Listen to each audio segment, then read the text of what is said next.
Again, we have to remind you, we'll bring you some great conversation as the world marks World TB Day from the Kolebu Teaching Hospital. And talking about health, neonatal mortality at the Komfo-Anokye Teaching Hospital has seen a remarkable reduction, but there are still concerns about maternal deaths. Chief Executive of the hospital, Dr. Ohenebo Usudanso, says deaths of newborn babies dropped from 91 back in 2017 to 70 last year.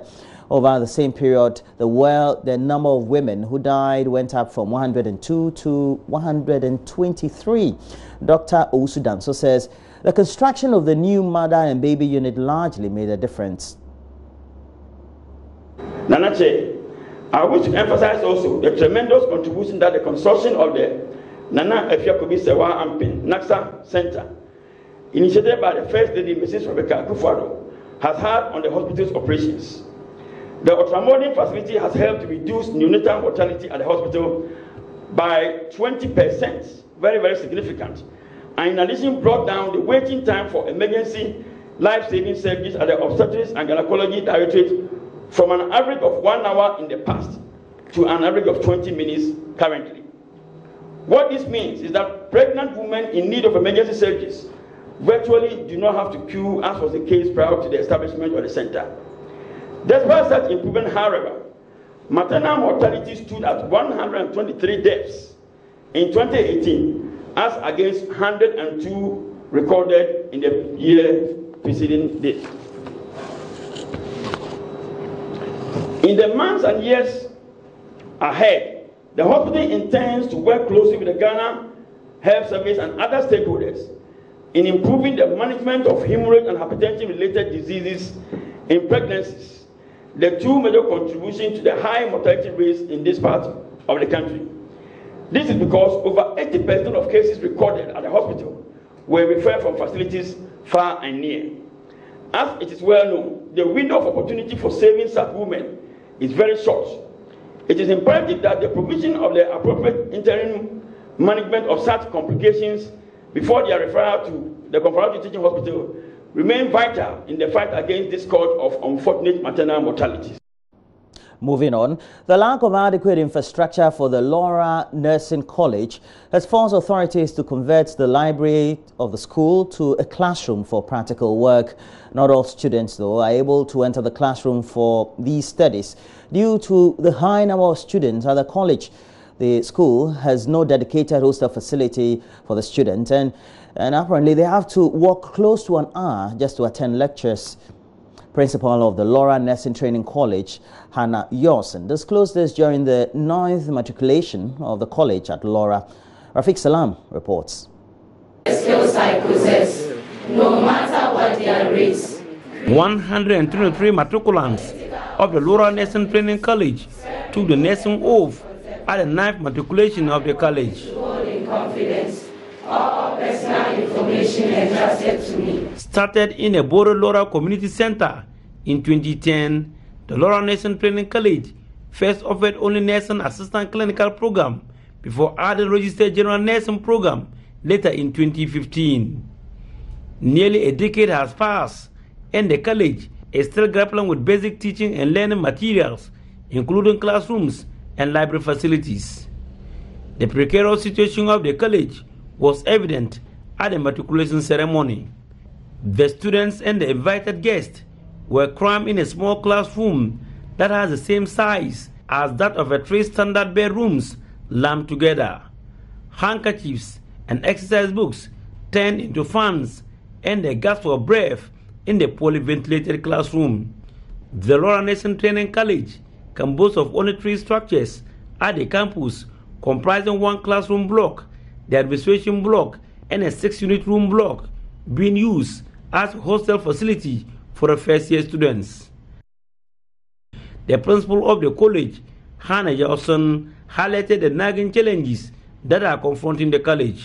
A student who are staying as far as 30 minutes walk or 1 hour walk from wherever they are coming from, and they are renting their own apartment, they are living as their own on their own, and it's a bit of a challenge. And I'm hoping that one day we have a bigger infrastructure, we accommodate them all around, and proper monitoring can be done. The lack of infrastructure has affected the intake of the college. In the 2019-2020 academic year, the college managed to admit 123 students, with 56 being registered general nursing and 67 nursing assistant clinical program. Board member of the Laura Nursing Training College, Amos Jetu, stated that they nearly put on hold admissions a couple of years ago due to lack of infrastructure. If you take their library complex, we are forced to collapse the library just to make way for some practicals for the students. Otherwise, and you can see the number, almost 200 that have just been matriculated. But you have so many other groups, maybe 2-year groups also waiting outside there. And so some of the time we have to allow students to hold lectures outside the confines of the campus. But you know that the nursing training system is a control system. So it is better for them to be at one place so that we can control them. What I will appeal to all stakeholders, government, donor agencies, and all well-meaning Ghanaians and people across the world is to come to the aid of the Laura Nursing College in the area of infrastructure. First of all, we need a lot of lecture halls to contain the students. We need hostels to accommodate them so that we can give them the full professional training for the duration that they are supposed to be here. The infrastructure situation of the school was so appalling that one of the matriculants, Opoko Philippa, upon listening to myriad of challenges spoken at the ceremony, was forced to donate 100 Ghana cedis towards the development of the college. Reporting for JoyNews, Rafik Salam, Laura. In agriculture, most cashew farmers in the Bono East region have adopted a new yet promising activity for income diversification. Over the years, these smallholder cashew farmers have had to rely solely on proceeds made from cashew nuts to feed their large families. By supplementing beekeeping to cashew farming, the livelihood of cashew farmers in this part of Ghana has seen a massive boost, as there has been an increase in yields and the quality of raw cashew nuts. It is estimated that by integrating beekeeping, cashew farmers on the average would have their yield increased by some 200%. Well, there's more in the following report, compiled by Anasabit. Many farming families in Ghana are living in extreme poverty. In the Bono East region, many small-scale farmers, mostly those in the cashew production, rely solely on the sales of cashew nuts.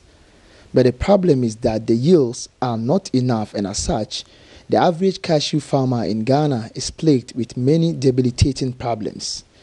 Key amongst them is the absence of available market information systems, poor and unstable pricing for produce, lack of affordable funding, and sometimes lack of reliable markets.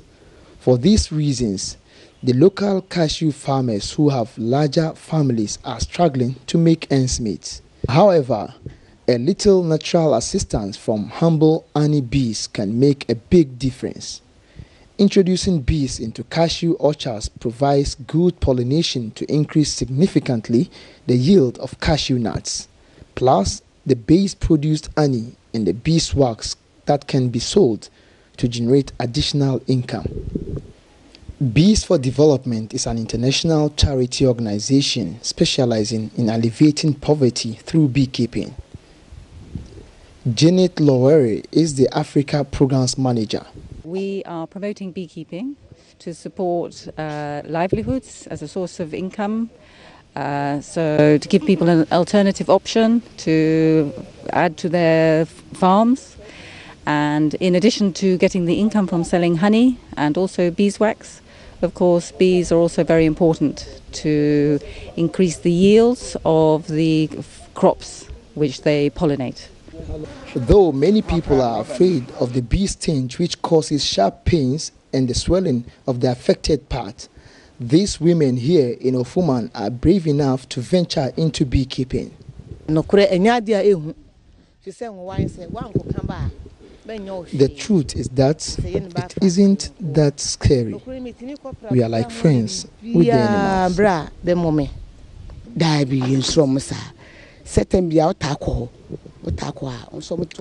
No, we ain't afraid of them because they get used to us. They attack strangers, but not us.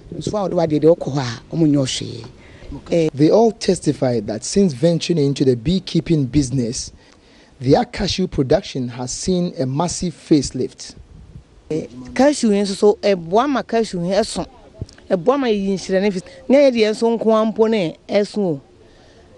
helps our cashew production and even those within our farms. I mean our neighbors.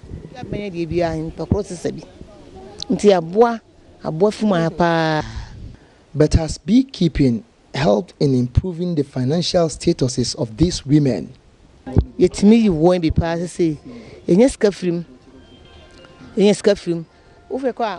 get honey out of it.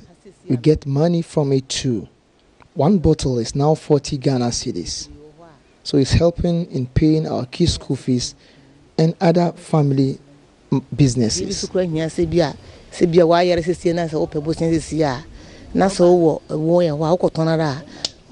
For the country director of Bees for Development GH, Dr. Kwame Edu, he explained that based on research conducted, every cashew farmer needs to consider beekeeping as their yields could increase by about 200%. First, the bees are pollinating the cashew trees and flowers. And from an experiment I did in 3 West African countries, Benin, Ghana, and Cote d'Ivoire, the result shows that if you have bees on your farm, the yields of your nuts could go up to 200%. So why is it that a farmer is growing cashew and is just collecting little and not getting the maximum? If you put beehives there, your yield shoots up, and then it's more livelihood for the farmer. In other news, the Minister for Regional Reorganization and Development, Dan Butchie, has stressed government's commitment to achieving the principal objectives of creating the new regions, and as a result, deepening governance and accelerating development.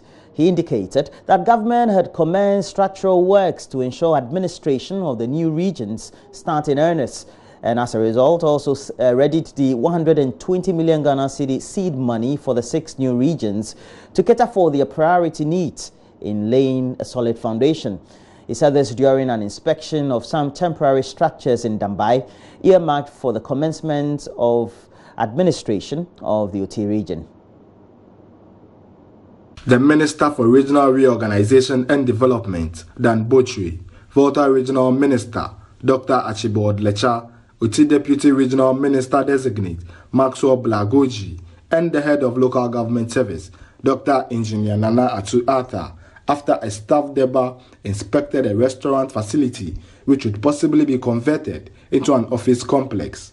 The team also inspected some other structures earmarked for residential purposes. The Minister for Regional Reorganization and Development, Dan Butchie, expressed satisfaction at the preparation process. We started touring the 6 new regions, and we finished the first major tour today in Dambai, that's on the Oti region. We had a very good welcome. We have been encouraged by the preparation that have been made by the local organizing committee set under the caretakership of the regional minister for Volta region, Dr. Lecha. 20 million Ghana cedis is ready. But you know how government machinery, how government monies are sourced. When the regional coordinating council are in place and they agree to the order of priority of the plan, what are they going to use the 20 million for? The first 1 million is for what? The next 2 million they are going to use it for to do what? Are they going to buy vehicles? Are they going to rent premises? Are they going to start building from the scratch because they have them? Which of the buildings will they build first? We want the regional coordinating council to be, in place, and then they will start assessing based on the needs. But for the money, it's ready. It's just left to the bureaucracy. When the regional coordinating council is in place, and they determine their priority of needs, and then they start assessing it. The head of the local government service, Dr. Engineer Nana Atu Arthur, indicated his outfit had begun recruitment and postings of public officials to the new regional coordinating councils. Because of these regions created, the government has giving us financial clearance to recruit 2,200 staff of all classes, so that as we pluck the experienced ones to go to our regions, we can fill the vacancies that will be created. Not only that, within the regions, that is the new ones, we also need to kind of marry the experienced and the fresh ones. The fresh ones also need to learn from the experienced ones. So that is what we are. The recruitment is in the process. The advert came out 2 months ago. We are now compiling. We're going to have the interviews very soon, so that by 1st of April, we'll be able to get the newly recruited staff to join the experienced ones in the newly created regions. The Krachira Nanampra Besamuna expressed optimism the region would witness rapid development within the next 10 years if given the needed support. We have a lot of hard work to do. That is why I'm also praying to the minister that the distribution of the resources, we have promised that several times. That is the only thing that is going to keep everybody committed to the cause. So if you do that for us, then we wouldn't have a problem. As a people, we have been governed before. We are prepared to move forward. We assure you that come the next 10 years, if only you give us the necessary tools, sure, OT region will not be like this. We will be ranking among the best. And you may be seeing this name. It's called Holali. It just implies or means the Savior lives. And talking about that, we tend to ask ourselves, what's in a name? And for most indigenous Ghanaian names, they tend to have meanings. Names which, translated into English, would sound somewhat ridiculous. For instance, an Akan name such as Nyamiche Opoku could translate to God's gift Opoku, whilst a Dagbani name such as Mbatama Yusuf will mean my father gave to me, Yusuf. Well, it's along all these lines that an Ewe name such as Maupomo Gbaho will translate into God's way Gbaho. Now, as we commemorate Ghana Month this March, we're focusing on some Ewe names and why there always has to be the God factor in these names given to Ewe children. And the report is by Selina Mampo, which also translates Destiny favors me, Ampo. Well, watch the story. An ever friend of mine is called It Is in the Hands of God. That's a whole sentence, but it's a sentence which the Evers would simply summarize as Ele Mausi. They are known for their rich names, which always have interesting meanings and are full of praise to God.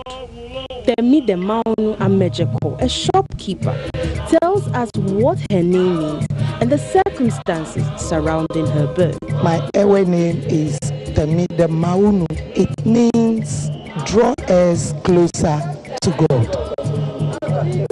I learned I was a prophetic child, but before my birth, my father was quite a flirt, and he loves these Accra, big women and so on.